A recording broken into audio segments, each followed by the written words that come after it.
सर्वप्रथम नमस्कार आप सभी को और मुझे नारी शक्ति पर्व में आमंत्रित करने के लिए बहुत बहुत आभार हृदय से। नारी शक्ति अभी की भूमिका नहीं, सृष्टि की भूमिका में ही नारी का कितना बड़ा योगदान है वो हम और आप सबके सामने प्रस्तुत बैठे हैं, ये साक्षात दिखता है। नारी ही वो है जो गर्भ में भविष्य को पालती है, नारी ही वो है जो समाज का निर्माण करती है। समाज की विचारधारा किस तरफ जाएगी ये नारी ही निश्चित करती है। और अभी जब से माननीय प्रधानमंत्री हमारे नरेंद्र मोदी जी भाई साहब ने जो 33% महिला आरक्षण लाया है, ये बहुत दिनों से लंबित था और समझिए कि ये एक सशक्तिकरण का एक सुपरलेटिव डिग्री फॉर्म है, जहाँ पे कि हम कहते थे कि नारियां जब राजनीतिक पार्टी ज्वाइन करती हैं तो उनको सिर्फ माला पहनाने के लिए और उनको टीका लगाने के लिए रखा जाता है। और इस द्वंद्व से महिलाएं बड़े लंबे समय से जूझती आ रही थीं। वो जब भी कभी किसी पार्टी में अग्रणी स्थान पे होती थीं तो कहीं ना कहीं पुरुष उनको पीछे रखते थे या उनसे प्रतिस्पर्धा रखते थे। लेकिन अब मैं ये नहीं कहूँगी कि देखिए ह्यूमन स्पीशीज है कि जो बलशाली है वो कम बलशाली को दबाता है। तो मैं महिला और पुरुष के बीच का यहाँ पे कोई द्वेष नहीं करूँगी, लेकिन ये है क्योंकि हमारे इतनी लंबी पुराने समय से जब मुगल आए और उसके बाद से जिस प्रकार की स्थितियाँ बदली महिलाओं की, उनको पर्दे में रहना पड़ा। हमारे यहाँ एंशिएंट टाइम्स में पूर्व काल में कभी भी महिलाएं घूंघट में नहीं रहती थी, कभी भी महिलाएं दबी हुई नहीं रहती थी। महिलाएं हमेशा साक्षात्कार करती थी और महिलाएं हमेशा राजनीति में बहुत अग्रणी थी। महिलाएं इस प्रकार के विवेचना करती थी कि किस प्रकार की नीतियां होनी चाहिए। वो हमेशा अपने पति को, अपने भाई को और अपने समाज को स्ट्रेंथ देती थी। आप उसमें देख लीजिए, चाहे आप द्रौपदी का नाम ले लीजिए, आप चाहे पांचाली का नाम ले लीजिए, चाहे आप तारा का नाम ले लीजिए, अनुसुईया का नाम ले लीजिए, या फिर रानी लक्ष्मीबाई का नाम ले लीजिए, अहिल्याबाई होलकर का नाम ले लीजिए। इतनी महिलाएं रही हैं। सुषमा स्वराज का नाम ले लीजिए, वर्तमान में स्मृति ईरानी जी का नाम ले लीजिए। तो कितनी सारी महिलाएं हैं, हमारी द्रौपदी मुर्मू जी हैं, तो जिन्होंने बिल्कुल ग्रास रूट लेवल से काम किया, बिना किसी अपेक्षा के कि हमें क्या मिलेगा या क्या नहीं मिलेगा, लेकिन उन्होंने समाज में परिवर्तन के लिए काम किया और समाज ने उनको किस प्रकार से स्वीकारा और आगे बढ़ाया। तो मुझे लगता है कि महिलाओं की भूमिका अब और ज़्यादा बढ़ चढ़ करके होगी, राजनीति में भी होगी, सामाजिक क्षेत्र में तो है ही, शिक्षा के क्षेत्र में बहुत पहले से हैं महिलाएं, पत्रकारिता में आप सब हम देख ही रहे हैं। तो अच्छा है, ये परिवर्तन जो हो रहा है ये वास्तविकता में अमृतकाल का परिवर्तन है। बहुत खूबसूरत बातें कही आपने जिया जी। हाँ, हम अनीता जी आपसे जिक्र करना चाहेंगे, किस क्षेत्र में आप काम कर रही हैं, कैसे काम करती हैं और क्या स्थिति देखती हैं आप? अगर हम पहले के ज़माने की महिलाओं को देखें और मौजूदा समय की महिलाओं को देखें, चैलेंजेस किस तरह के हैं और आगे किस तरह के और भी चैलेंजेस आने वाले हैं जिसके लिए महिलाओं को तैयार रहना चाहिए? देखिए, मैं तो छात्र राजनीति से कार्य कर रही हूँ, इसलिए मैंने पहले भी देखा, मुझे 30-32 साल हो गए काम करते। यूनिवर्सिटी की छात्र नेता भी रही हूँ मैं, और भारतीय जनता पार्टी में भी काम किया है, प्रवक्ता के रूप में, मीडिया प्रभारी के रूप में। आज बाल आयोग की मैं सदस्य भी हूँ। तो इसलिए मैंने देखा है कि मैं जिस समय मैं काम करती थी उस समय मैं पढ़ती थी, लेकिन तब भी लड़कियाँ बहुत कम आती थी। उस समय शायद हम लोग 2 ही 3 महिलाएँ थी। लखनऊ यूनिवर्सिटी में अल्पना वाजपेयी, आपने नाम सुना होगा, समाजवादी पार्टी में है, और हम थे और एक तरुषी मैडम थी। तो हम लोग 2-3 महिलाएं थी जो खुल के काम करती थी। और उसके बाद फिर राजनीति में भी महिलाएं, तो हम लोग को बड़ा अच्छा कि कम से कम एक सपोर्ट भी हमको मिलता था स्टूडेंट्स का। ऐसा नहीं थी कि जेंट्स सपोर्ट नहीं करते, वो आपका पूरा सपोर्ट करते थे। इसी वजह से हम लोग छात्र नेता बने थे। तो इसलिए मैं तो कहूँगी ये समाज के दोनों ही वर्ग, चाहे महिला हो चाहे पुरुष हो, दोनों जब मिल के चलते हैं तो एक मुकाम पे महिला भी पहुँचती है, पुरुष भी पहुँचता है। इसलिए अलग से कुछ नहीं है। हाँ, ये जो कह सकते हैं कि महिला सहन शक्ति ज़्यादा होती है, क्योंकि कहा जाता है कि बिना शक्ति के शिव भी शव के समान है, बिना राधा के श्याम भी अधूरे हैं, बिना सीता के राम भी कुछ नहीं है। तो ये तो हमारे कहा, और इसीलिए धरती को माँ कहा गया है, क्योंकि धरती बहुत कुछ सहन करती है, इसलिए उसको माँ की दर्जा दिया गया है। और आज जैसे मैं बाल आयोग बच्चों का काम कर रही हूँ, मैंने देखा बहुत सी ऐसे बच्चों के लिए योजनाएं हैं जो कि सरकार दे रही है, लेकिन वो नीचे तबके तक पहुंच नहीं रही, जबकि हम लोग काफ़ी इस पर प्रयास कर रहे हैं। जैसे बाल सेवा योजना है, कोरोना काल में जिनके मदर फादर दोनों की डेथ हो गई, उनको बच्चों को पढ़ाना लिखाना, उनके पढ़ाई का देना, जिसमें खाली एक की डेथ हुई है, माँ की या उनकी, उनको भी दिया जा रहा है। और ये भी सामान्य बाल योजना भी है, जिसमें कि बिना कोरोना के अगर डेथ हुई है तो भी बच्चों को पढ़ाना लिखाना, उनको रुपए देना चल रहा है, लैपटॉप वगैरह देना। इसके बाद एक स्पॉन्सरशिप योजना है, जैसे किसी के हस्बैंड नहीं है और बच्चा पढ़ नहीं रहा है तो उसको स्पॉन्सरशिप 4,000 महीना, तो वो भी हम लोग देते हैं। तो सबसे बड़ा तो इतना काम करो, हमारे कितने भी बच्चों के आवासीय हैं, जो बच्चे पढ़ने जाते हैं आवासीय, उनको रहते हैं अटल आवास योजना, देख लीजिए आप, जो अटल जी। और उसके बाद सबसे बड़ी बात है कस्तूरबा है, जिसमें बच्चे पढ़ते हैं, आश्रम पत्ती है, बच्चे पढ़ते हैं। तो बच्चों को फ्री पढ़ाना लिखाना, उनको वो करना, ही बहुत अच्छा काम हमारी योगी सरकार ने किया है। और एक बहुत महत्वपूर्ण कार्य अभी शुरू किया है, भिक्षा से शिक्षा की ओर। जो बच्चे भिक्षा मांगते हैं, आप देखिए कभी हम लोग जाते हैं तो कहीं भिक्षा मांग रहे हैं बच्चे, तो अगर हम शिक्षा की ओर मोड़ रहे हैं, उनको स्कूलों में भेज रहे हैं, इसमें कई संस्थाएं भी, एनजीओ भी काम कर रही हैं और हम लोग भी काम कर रहे हैं। उस दायित्व को भी मैं ही देख रही हूँ। अभी हमने रेस्क्यू किया था पीछे लखनऊ में ही, पॉलिटेक्निक के पास कई बच्चों को रेस्क्यू करके उनको स्कूल के लिए भेजा है। तो इस तरह का काम में हमारी राज्यपाल मैडम भी इसमें काफी अच्छा काम कर रही हैं, हमारे मुख्यमंत्री जी भी इसको कर रहे हैं। तो हम बस एक सामाजिक एक संदेश भी देना चाहते हैं महिला पुरुष को, कि भिक्षा मांगने वाले बच्चों को कभी भिक्षा मत दे। अगर हम भिक्षा देना बंद कर देंगे तो बच्चे भीख मांगना बंद कर देंगे। और जब इतनी अच्छी योजनाएं हमारे सरकार चला रही है उनके लिए, उनके माँ बाप को भी सेटल करती है। ऐसा नहीं कि खाली बच्चों को, उनके माँ बाप को भी उनको सब रोजगार देती है। लेकिन उसके बाद उनकी एक हैबिट ऐसी पड़ गई है जिसको हम लोग को, समाज को रोकना है। और इसमें हमारा अपना दायित्व बनता है, आप सबका। और मैं कहती हूँ मीडिया का भी एक दायित्व है, ये भी एक स्तंभ है, इसके जरिए भी हम भिक्षावृत्ति को रोक सके। और इसी के साथ एक हम लोग का भी और चला, एक युद्ध नशे के विरुद्ध। जैसे ये एक बहुत ही अभिशाप है एक तरह से समाज के अंदर, और जिनकी आदत ये पड़ चुकी है वो तो अलग, जो बच्चों में जा रही है, छोटे बच्चों में मसाला खाना, बियर बार में जाना, ये करना, ये भी बहुत एक मतलब गलत है। इसको हम लोग चाह रहे हैं कि स्कूलों के आसपास ऐसी कोई दुकानें ना हो, उसके लिए हम लोग ये कार्य कर रहे हैं। तो इसको भी हमारे बाल आयोग बहुत अच्छे से इसको काम कर रहा है, और स्कूलों में इस तरह सेमिनार किए जा रहे हैं कि कम से कम लोग नशा ना करें, क्योंकि हमारे बच्चे ही देश का भविष्य है। अगर देश का भविष्य बिगड़ेगा तो देश बिगड़ेगा। इसलिए हमारा बच्चे देश का भविष्य, उनको सुधारना, उनको आगे बढ़ाना, उनको पढ़ाना, उनको लिखाना हम सबके साथ साथ समाज का भी दायित्व है, और आप सबका भी दायित्व बनता है कि इसको आगे बढ़ाएं। महत्वपूर्ण बात कही आपने अनीता जी, सबका दायित्व है और हर किसी का ध्यान रखना सबका दायित्व है। सुशीला जी, आप भी समाज सेविका हैं, किस क्षेत्र में आप काम कर रही हैं, मैं आपसे समझने की कोशिश करूंगी। बहुत बहुत धन्यवाद, और मैं सभी दर्शकों को भी नमस्कार करती हूँ। देखिए, मैं विद्यालय चलाती हूँ, एक विद्यालय की संचालिका हूँ, और महिला थाने में काउंसलिंग का काम करती हूँ, और भारतीय किसान संघ में प्रांत संयोजका हूँ। किसानों के बीच में जाकर के काम करती हूँ, किसानों को जागरूक करती हूँ, और जो महिलाएं पीड़ित होती हैं थाने में आती हैं, उनकी समस्याओं का समाधान करती हूँ। कभी कभी थानों में आप समझ सकती हैं, महिलाओं के इस तरह के केस आते हैं, बड़े अजीबोगरीब होते हैं, बड़ा संभालना टिपिकल होते हैं, उनको समझाने में बड़ा मशक्कत करनी पड़ती है, तब जाकर के उन दोनों पति पत्नी को दोनों का मिलाते हैं। कभी कभी घर में भी केस आ जाते हैं, थाने के अलावा घर पे भी लोग आ जाते हैं। कभी कभी कुछ लोग इतने नज़दीक होते हैं उनके मुझे घर पे भी जाना पड़ता है, आपसी इतने संबंध होते हैं तो मुझे जाना पड़ता है। तो महिलाओं को लेकर के जो महिलाएं पीड़ित होती हैं, कभी कभी ऐसा अपोजिट भी होता है कि महिलाएं गलत होती हैं, पुरुष सही होते हैं।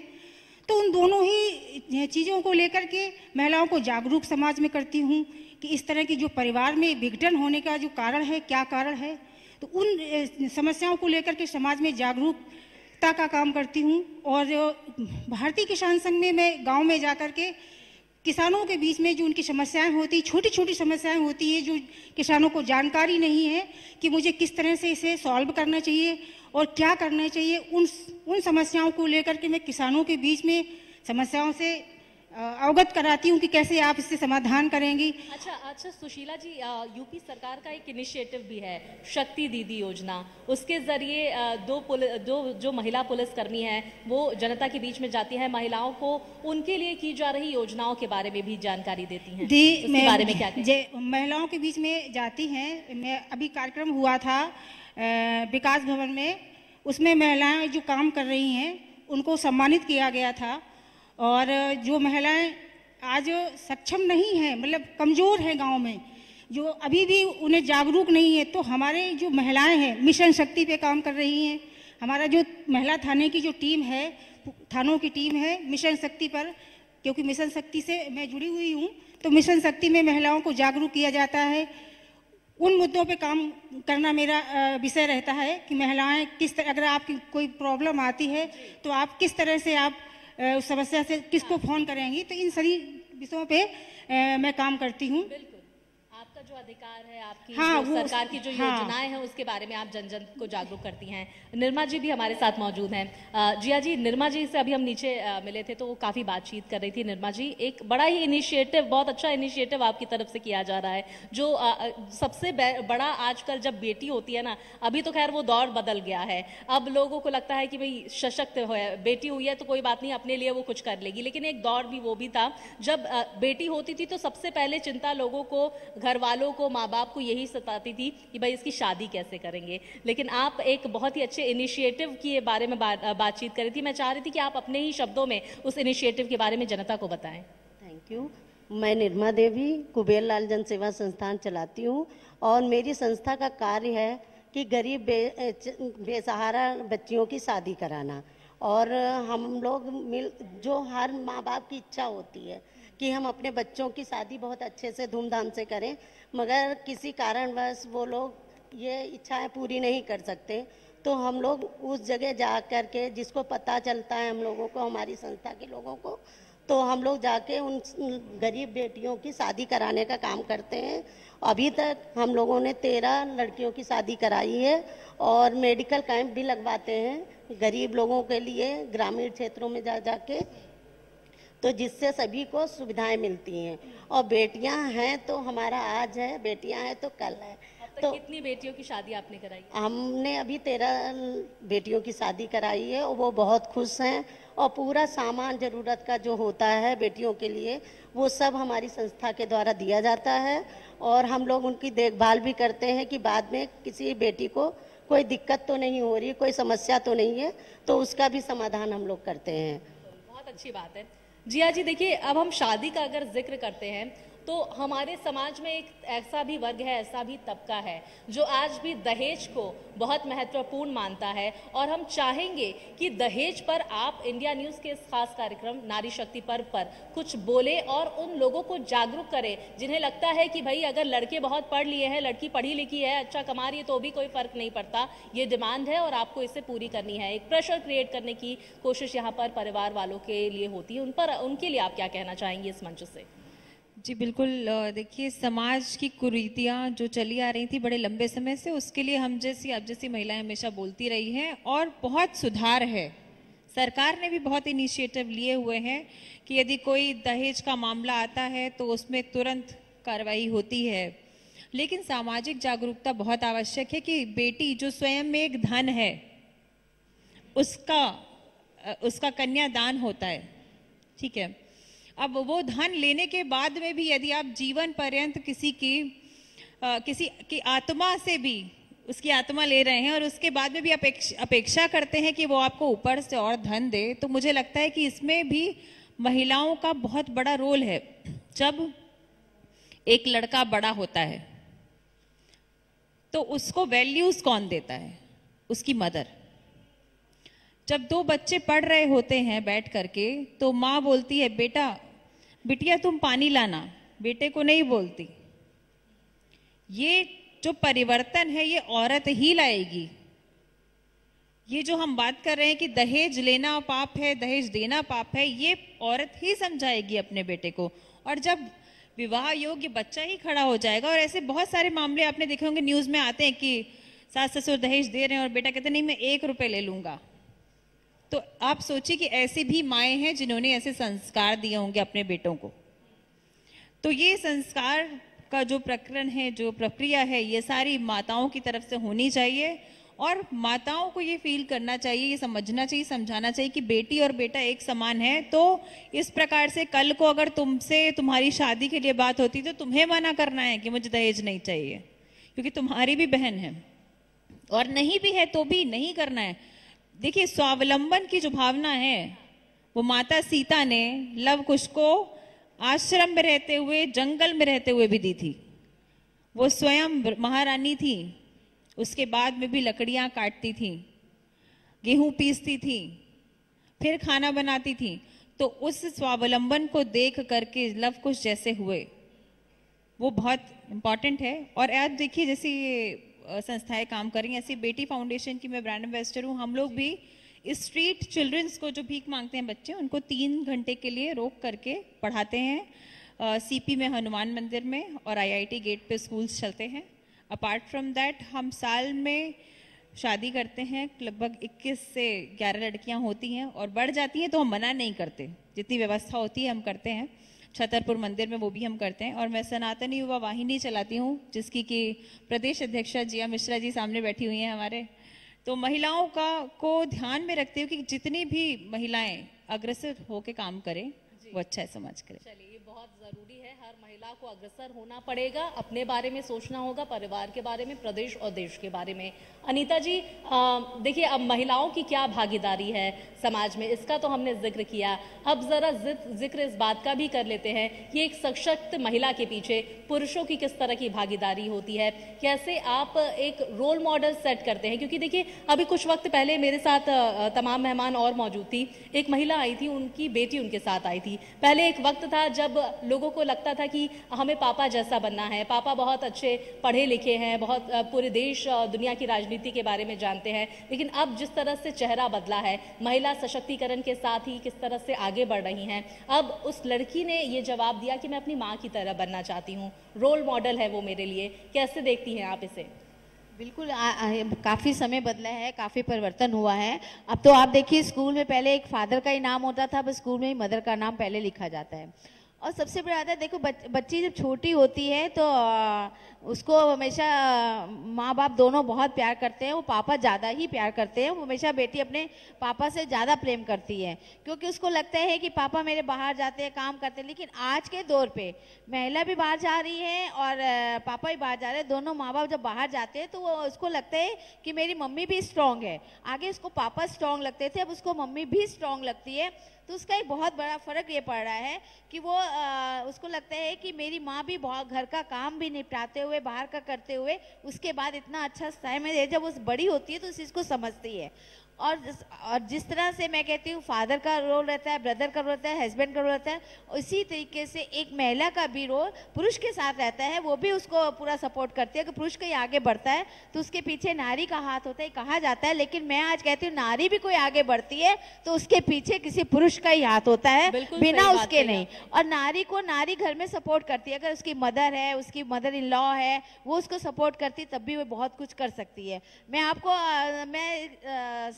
अपने संयुक्त परिवार में रहती हूँ, मेरी देवरानी भी है, ससुर भी है, सब है। लेकिन उनका मुझे इतना सपोर्ट मिला कि मैं पढ़ते पढ़ते शादी हुई थी। उन्होंने कहा नहीं, पढ़े, इसको पढ़ना चाहती तो पढ़ ले, आगे जो बढ़ना चाहती। तो मेरे फादर इन लॉ का मुझे बहुत सपोर्ट मिला, और आज भी मेरे फादर इन लॉ मुझे सपोर्ट करते हैं। वो कहते हैं कि नहीं, अगर लड़की कुछ चाहती है अच्छा करना तो उसको करने देना चाहिए। और हमारी मदर थोड़ी पुराने रिवाज की थी मदर इन लॉ, लेकिन उन्होंने फिर उनकी बात को माना और आगे बढ़े।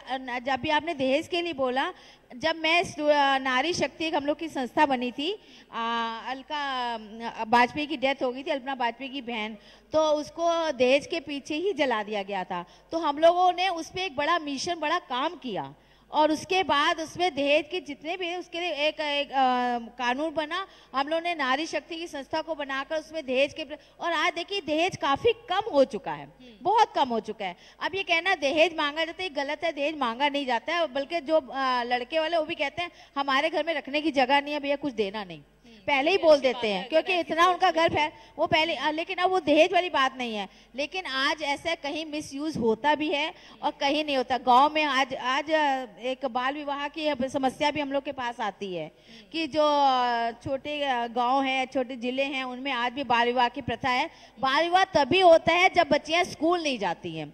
अगर स्कूल जाना कंपलसरी हो जाए, 18 वर्ष तक लड़कियां स्कूल जाने लगे तो बाल विवाह नहीं होंगे। जहां लड़कियां स्कूल नहीं जाती हैं, घर का काम, वहां बाल विवाह ज्यादा बढ़ते हैं।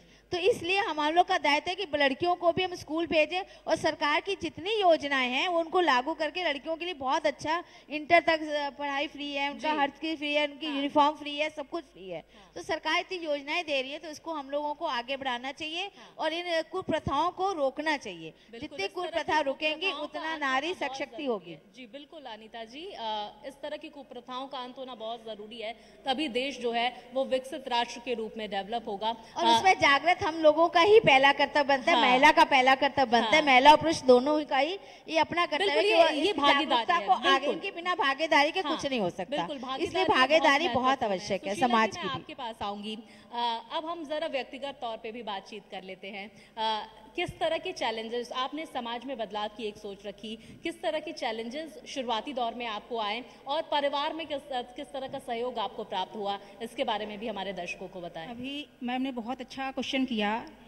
अभी मैम ने बोला कि जीवन में जब तक एक दूसरे का सहयोग नहीं होता, पति और पत्नी का, तब तक जीवन हमारा अच्छे से चलता नहीं है। जो पति पत्नी एक होते हैं, गाड़ी के पहिए होते हैं। जब एक कहीं गड़बड़ हो गया तो हमारी जो जीवन शैली है वो बिल्कुल डिस्टर्ब हो जाती है। हमारे साथ मेरी शादी जो थी बहुत जल्दी हो गई थी, 15 साल की उम्र में हो गई थी मेरी शादी। तब उस समय मैं 8th में पढ़ती थी, तब मेरी शादी हो गई थी। उसके बाद क्योंकि मेरे हस्बैंड जो थे वो इंटर कॉलेज में लेक्चरार थे, उन्होंने मुझे पढ़ाया लिखाया, MA BEd सब कुछ कराया। आज उन्होंने इस काबिल बनाया जो समाज में विद्यालय चला रही हूँ, उसकी प्रधानाचार्य भी हूँ और साथ में समाज में काम करती हूँ और महिला थाने में काउंसलर भी हूँ। कहने का आशा है कि जीवन में बढ़ने के लिए चाहे वो स्त्री हो या पुरुष, एक दूसरे का सहयोग होना बहुत ज़रूरी है, क्योंकि बगैर सहयोग के स्त्री भी नहीं बढ़ सकती। जब तक वो मायके में रहती है तो माँ बाप भाई का सहयोग मिलता है, शादी के बाद अपने पति का सहयोग मिलता है और सास ससुर का सहयोग मिलता है। तो जीवन में परिवार को चलाने के लिए हम बुजुर्गों को कभी कभी हमारे जो आज की नई पीढ़ी है तो सास ससुर को लेकर के एडजस्ट नहीं कर पाती फैमिली में, क्योंकि जब काउंसलिंग में बैठते इस तरह की केसेस आते हैं कि मेरी सास ऐसे कहती हैं और ससुर ऐसे कहते हैं। जब तक परिवार में अनुशासन नहीं होगा वो परिवार कभी भी चल नहीं सकता। अनुशासन परिवार में होना जरूरी है, हद से ज़्यादा नहीं, मगर हाँ कुछ चीज़ों में अनुशासन होना आवश्यक है। परिवार तभी चलता है जब अनुशासन होता है, क्योंकि जब हम छोटे थे, बचपन था, वो मुझे लगता था बेकार लगता था, क्योंकि जब अब हम सास की पदवी पे आ गए हैं तो ये लगता है नहीं, अनुशासन बहुत ज़रूरी है। तो परिवार चलाने के लिए और समाज को आगे बढ़ाने के लिए परिवार में अनुशासन बहुत ज़रूरी है। बिल्कुल, अनुशासन बहुत ज़रूरी है। अनीता जी, अब हम आपसे जिक्र करेंगे, क्या सोच आपकी रही होगी समाज में इस बदलाव को लाने के लिए? माफ़ कीजिएगा निर्मा जी, क्या सोच आपकी रही होगी? समाज में आपने सोचा होगा कि इस तरह का बदलाव लाना है, परिवार ने कैसा सहयोग दिया आपको, समाज किस तरह से सहयोग कर रहा है, कितने लोग आपके साथ इस मुहिम में जुड़े हुए हैं? हमारी इस मुहिम में हम लोग 40 लोग हैं, जो हमारी संस्था के सभी सदस्य सक्रिय सदस्य हैं, जो हर जगह जा के अपना सपोर्ट देते रहते हैं और सबकी सेवा करते हैं। निस्वार्थ सेवा भाव हम लोग में है और हमारा मुहिम चलाने का उद्देश्य है कि हम जो है मिलकर हाथ बढ़ाएंगे, सेवा धर्म अपनाएंगे। हमारा सबका यही उद्देश्य है कि एक दूसरे की मदद करना, जो समाज में फैली हुई कमियां हैं या बुराइयां हैं उनको सही करना। और ये दहेज प्रथा सबसे ज़्यादा है। दहेज प्रथा के लिए ही हम लोग गरीब बेटियों की शादी कराते हैं, ऐसे लोगों से शादी कराते हैं कि जिसमें जो लोग दहेज नहीं मांगते हैं, ऐसे बेटों के साथ शादी कराते हैं जिसमें उनका जीवन खुशहाल हो और अच्छा जीवन वो साथी पा सकें, जिसमें कोई दिक्कतें उनको ना हो। मेरे पति ने मेरा बहुत सहयोग किया है वो हमारे सफलता के पीछे उन्हीं का हाथ है, क्योंकि आगे बढ़ने का मुझे लगता है आपके हस्बैंड अगर यहाँ पे होंगे तो बहुत खुश होंगे। नहीं नहीं, मेरे हस्बैंड ने सच में मेरा सपोर्ट किया है कि क्योंकि मेरी शादी मैं बीए फर्स्ट ईयर में थी तब हो गई थी, और मेरे पति ने मुझे पढ़ाया जितना मैं पढ़ना चाहती थी। मुझे उन्होंने बीए एमए और बीएड भी कराया, और आगे भी कहते हैं कि जो भी करना है आप कर सकती हो। तो ऐसा पति पाके मैं अपने आप को धन्य मानती हूँ। बहुत ही अच्छा सपोर्ट रहा मेरे परिवार का और मेरे पति का। चलिए, बहुत अच्छी बात है। जिया जी, मैं आपके पास आऊंगी। इस नई पीढ़ी को आप क्या संदेश देना चाहेंगे हमारे इस खास कार्यक्रम नारी शक्ति पर्व के जरिए? जो नई युवा महिलाएं हैं वो किस तरह से किस मुकाम को लेकर, किस टारगेट को लेकर आगे बढ़े और देश और प्रदेश का नाम रोशन करें? सबसे पहले बोलूंगी कि सूडो फेमिनिज्म से बचे। सर्वांगीण विकास होना चाहिए, एकांगिक विकास नहीं होना चाहिए। जब महिलाएं कई बार मात्र आर्थिक रूप से सशक्त हो जाती हैं तो वो बाकी सारी चीज़ों को पीछे छोड़ने लगती हैं, परिवार को पीछे छोड़ने लगती हैं, संस्कार को पीछे छोड़ने लगती हैं। उनको पीछे नहीं छोड़ना है, क्योंकि उसी से आप कंप्लीट हैं, उसी से आप संपूर्ण हैं। परिवार एक ऐसी दूरी है जहां आपको वापस आना ही होगा, जो आपका घर है, और परिवार पे सामंजस्य बनाते हुए बाहर काम करना बहुत आवश्यक है। अपने हस्बैंड, अपने पेरेंट्स, अपनी फैमिली, सबको एक तरीके से बिहेव करना, एक तरीके से उनके साथ रहना, उनके अंडरस्टैंडिंग के साथ में काम करना बहुत इम्पॉर्टेंट है। तो मुझे लगता है कि महिलाएं, कई बार क्या होता है कि वो ऑफिस जाती हैं, बॉसेस तो उन पे चिल्लाते हैं, वो सुन लेती हैं, लेकिन पति घर में चिल्लाता है तो नहीं सुनती हैं, लड़ने लग जाती हैं। तो ये थोड़ा सा अंडरस्टैंडिंग और थोड़ी सी कह दीजिए सहनशीलता घर में भी बनानी पड़ेगी आर्थिक रूप से सशक्त महिलाओं को, जो अहंकार न लाए, मन में समझ लाए। उसके बाद भी मैं कहूँगी कि देखिए, मेरे हस्बैंड जो थे वो आर्मी में है अभी, मतलब है, और उन्होंने मुझे बहुत सपोर्ट किया, और वो मुझे समझाते रहे हमेशा कि जिया कैसे काम करना है बाहर, how to behave with other problematic females और मेल्स और उन देयर प्रॉब्लम्स। तो उन्होंने मुझे बहुत सपोर्ट किया। हम दोनों हर प्रॉब्लम को साथ में डिस्कस करते हैं जब भी उन्हें बड़ा कम समय मिलता है, अधिकतर समय वो सीमा पे रहते हैं, किंतु फिर भी जब भी हमें समय मिला, हम आवा में भी, आर्मी वाइफ एसोसिएशन में भी सक्रिय रहते हैं। उसमें भी विभिन्न प्रकार की परेशानियां आती हैं, क्योंकि महिलाएं अधिकतर परिवार से दूर रहती हैं, उनके हस्बैंड सीमा पर रहते हैं, तो उनके भी कई सारे ऐसे इश्यूज आते हैं। तो हम दोनों हमेशा सक्रियता से एक दूसरे का मत ज़रूर लेते हैं कि कैसे क्या करना है। मुझे लगता है कि जब एक दूसरे से मिल करके, पूछ करके, सामंजस्य से, सहमति से काम होता है तो वो आनंद देता है। अन्यथा आप किसी भी जगह पहुंच जाएं, आपको वो संतुष्टि प्राप्त नहीं होती। तो मेरा ये कहना है यंग फीमेल से कि you shall have courage to accept at times which you are not admitting or agree to disagree। ये समझने की बहुत आवश्यकता है। बहुत बहुत ज़रूरी और बहुत महत्वपूर्ण बात कही आपने। अनीता जी, क्या आप भी, क्योंकि देखिए आपने जिक्र किया कि आप जॉइंट फैमिली में रहती हैं, जिया जी कह रही थी कि देखिए सामंजस्य स्थापित करना अपनी वर्क लाइफ में और अपनी फैमिली लाइफ में बहुत ज़रूरी है। कैसे आपके सामने, क्योंकि आप जॉइंट फैमिली में तो हर किसी का ध्यान रखना पड़ता होगा, ऐसे में आप अपना ध्यान कैसे रखती हैं? देखिए, एक चैलेंज तो होता है, इसमें कोई दो राय नहीं है। संस्कार और संस्कृति दोनों को लेकर ही चलना पड़ता है, हर लड़की को भी और हर नारी को भी। जब हम पढ़ रहे थे, पढ़ते हुए शादी हुई थी, तो मेरे फादर ला के मैंने कहा मुझे पढ़ने का शौक है, तो उन्होंने कहा ठीक है तुम्हें पढ़ने, लेकिन मेरे हस्बैंड तैयार नहीं थे कि हम पढ़ने जाएं। वो कहते कि क्या इतना बिजनेस है, सब कुछ है, क्या जरूरत पड़ी है। लेकिन मुझे लॉ का बहुत शौक था कि मुझे एक वकालत करनी है, मैं वकील बनना चाहती हूँ। तो मैंने शादी के बाद ही एमए किया, शादी के बाद ही मैंने लॉ किया, और उसके बाद मैंने, दोनों बच्चे थे जब मैंने लॉ किया, और मुझे परिवार में बहुत सहयोग मिला, और मैंने भी अपनी जिम्मेदारी को बड़े अच्छे से किया। मैंने कहा मैं शाम का सब काम देख लूँगी, सुबह का आप लोग संभाल लेना। तो मैं शाम को पूरा अपना घर का भी काम देखती थी, और उसके धीरे धीरे ये हुआ कि हमारे बच्चे भी बड़े अच्छे से। तो एक बार ऐसा हुआ, आपको मैं अटल जी की एक बात बताती हूँ, बहुत ही अच्छी है। किसी ने कहा कि बच्चों को छोड़ के पढ़ने जाती है, बच्चे इसके बहुत रोते रहते हैं। तो आपको मैं विश्वास देता हूँ कि अटल जी बिना मुझे बताए, उस समय मोबाइल नहीं होता था, वो बिना बताए वो घर चले गए थे हमारे किसी के साथ कि ये ऐसे मतलब बच्चों को छोड़ के जाती है, बच्चे रोते।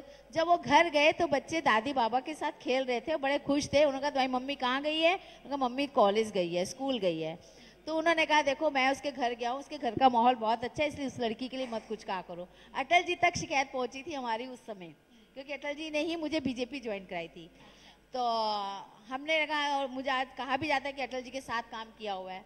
तो मैंने स्टूडेंट लाइफ से काम किया, मेरे परिवार को साथ लेके चली। आज भी मैं आपको बताऊंगी, मेरी बहू भी है मेरे साथ, मेरा पोता भी है, मेरी लड़की भी आई गई, मेरा दामाद भी है और मेरी नातिन भी है। देख के नहीं लगता है, मुझे लगता है कि आपके बच्चे बहुत छोटे-छोटे होंगे। पड़ता तो मेरा अपना परिवार भी है, लेकिन आज भी हम सब ज्वाइंट फैमिली में हैं। और मेरी बहू जो आरओ है, बेटा एजीए है, सरकारी एडवोकेट है, और बेटी मेरी असिस्टेंट प्रोफेसर है। हाँ। और दामाद भी मेरा बिजनेस करता है। तो मेरा आज भी एक पूरी फैमिली हमारे साथ है। अपने दादा, उसके दादा ससुर वाले है, और बहू उसका बड़ा अच्छे सेटअप है। जचिया सास भी है उसकी, हमारी बहू की, वो भी हमारी बहू भी बहुत अच्छी आई है, वो भी फैमिली को लेकर चलती है। आजमगढ़ की लड़की है। मुझे लगता है यहाँ पे सुन भी रही होगी, बहुत खुश होगी कि नहीं बहुत अच्छी। मुझे अच्छा लगा है कि मेरा संस्कार और संस्कृति बेटी और बहू में दोनों है मौजूद, दोनों परिवार को लेकर। संस्कृति ही हमें जब तक आपके संस्कार संस्कृति कायम रहेगी तो आपका घर हमेशा सही रहेगा। इसको लेकर ही चलना पड़ता है, और इसको लेकर आप चलेंगे तो हमेशा यही हमारे देश की विविधता भी है। संस्कार संस्कृति को समेटे हम आगे बढ़ रहे हैं महिलाएं, यही तो हमारी खासियत भी है। सुशीला जी, मैं आपके पास आऊंगी। अच्छा, बच्चों को मैनेज करना वर्क लाइफ के साथ बहुत बड़ा चैलेंज होता है।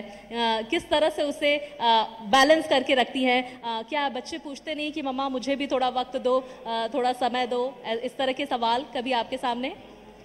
हाँ, ये तो बिल्कुल आपकी बात सही है कि दोनों को बैलेंस करना बड़ा दिक्कत आती है। तो मेरी सास ने बहुत सहयोग किया। जब हम कॉलेज जाते थे तो मेरी सास बच्चों को देखती थी, और उन्होंने कभी मुझे बहू के रूप में नहीं देखा, हमेशा बेटी के रूप में देखा है। और हम लोग जो देवर जेठ थे, हम लोग 5 भाई थे, मगर सास मेरे पास। अच्छा, मुझे लगता है कि ये मंच बड़ा खास इसलिए भी है क्योंकि सास बहू की तारीफ कर रही है, बहू सास की तारीफ कर रही है। सुशीला जी। हाँ, तो हम लोग, मेरी सास बच्चों को देखती थी, उसके सुबह बहुत जल्दी उठा करते थे, 3 साढ़े 3 बजे उठ जाते थे पूरा घर का काम निपटाने के बाद, क्योंकि मेरी सास थोड़ी सी बुजुर्ग थी। तो पूरा घर का काम निपटाने के बाद वो सिर्फ बच्चों को देखे रहती थी जब तक कॉलेज जाते थे। कॉलेज आने के बाद तुरंत कपड़े चेंज किए और बच्चों को फिर देखा, उसके बाद फिर शाम के काम में लग गए। मतलब बहुत संघर्ष करना पड़ा, तब यहाँ तक हम पहुँचे। अभी आपने एक संस्कार की बात की, तो विद्यालयों में जो विद्यालय चलाते हैं, क्योंकि मैं विद्यालय चलाती हूँ, तो मैं 1 महीने में 15 दिन मैं लगभग 1 दिन का डे ऐसा रखती हूँ जिसमें संस्कार की बातें करवाती हूँ। लोगों को बुलाती हूँ बाहर से, ऐसी महिलाओं को, जो बच्चों को, जो लड़कियां हैं और आसपास के लोग, जो जनता है, उनको भी बुलवाती हूँ और संस्कार के विषय में चर्चा भी करती हूँ। अभी एक 14 फरवरी के जो लोग वैलेंटाइन डे के रूप में मनाते हैं, तो उसको मैंने माता और पिता पूजन करवाया विद्यालय में, कि माता पिता की कैसे पूजन करें। पूरा करीब 2 घंटे 2.5 घंटे मेरा कार्यक्रम चला। कुछ लोग हमारे इटावा जिले के थे, उनको बुलवाया, उसको बहुत तरीके से माता पिता की वंदना करवाई, आरती करवाई, सब कुछ मतलब बहुत तरीके से करवाया। इस बच्चों को जब हम संस्कार देंगे, विद्यालयों में क्या है, विद्यालय के साथ साथ घरों में भी संस्कार की बातें और संस्कृति की बातें अगर होती रहें, तो मेरा मानना है वो बहुत जरूरी है, बहुत जरूरी। सुशीला जी, निर्मा जी, देखिए माता पिता का जिक्र किया सुशीला जी ने। मुझे लगता है कि एक बेटी के जीवन में माँ बाप का जो रोल होता है, जो अहमियत होती है, उसकी भी अब हम जिक्र करेंगे, क्योंकि एक बेटी को बनाने में और एक सशक्त बेटी को बनाने में उनका बहुत योगदान रहता है। बाकी सब तो बाद में आते हैं, माता पिता की शुरुआत जो है वो माता पिता ही करते हैं। मेरे पापा जी ने हम बेटों से ज़्यादा बेटियों को प्यार किया है, आज भी करते हैं, क्योंकि मेरे पापा का कहना है कि बेटियों की शादी होने के बाद पराई नहीं हो जाती हैं। वो हमेशा अपने पापा के लिए वही बेटी रहती हैं, इसलिए वो हमेशा हमें सपोर्ट करते हैं। और चाहे कोई तीज त्यौहार हो या कुछ हो, बेटियों को सबसे पहले वो पूछते हैं और हम लोग का ध्यान रखते हैं। और हम लोग को ये सिखाते हैं, अपने परिवार को, अपने पति को, अपने बच्चों को देखते हुए सामाजिक कार्यों में बढ़ चढ़ के हिस्सा लेना है और हम लोग वही काम करते हैं, अपने पापा के कहे मुताबिक ही चलते हैं, क्योंकि हमारा परिवार, हमारा बेटा भी है, मेरे पति भी हैं और मेरी जॉइंट फैमिली भी है और हम 4 चाचा लोग हैं, तो हम लोग चाचा लोग सारे लोग एक में ही हैं और सबको लेके बैलेंस बना के ही सारे काम करते हैं और एक दूसरे का साथ रहता है, सपोर्ट रहता है और उसमें मेरे पति का बहुत ज़्यादा सपोर्ट रहता है।